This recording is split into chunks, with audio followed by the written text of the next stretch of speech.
لا إله إلا الله لا إله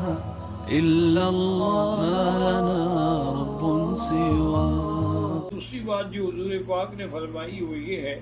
کہ کوئی بھی بلا، کوئی بھی عذاب جو ہے وہ ایسے نازل نہیں ہوتا مگر ہمارے گناہوں کی وجہ سے۔ تو جب ایک گناہ انفرادی ہوتا ہے اور ایک گناہ اجتماعی ہوتا ہے کہ جب دنیا کے اکثر لوگ جو ہے وہ فحاشی میں اور یعنی میں بے حیائی میں مبتلا ہو جائیں تو پھر اس قسم کے عذاب بھی عمومی آتے ہیں، اور کبھی لوگوں پر ظلم کرنے کی وجہ سے بھی عذاب آتا ہے۔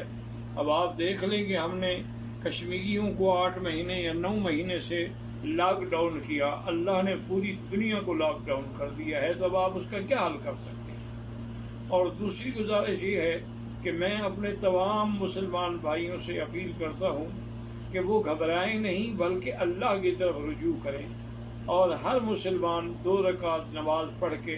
کیونکہ یہی میرے آقا کا عمل تھا کہ اذا حضبہ امر بادر الی الصلاۃ، جب آپ کو کوئی مشکل پیش آتی تو فوراً آپ نماز پڑھتے، اور اس کے ساتھ ایک تسبیح درود شریف، درود ابراہیمی جو نماز میں پڑھا جاتا ہے۔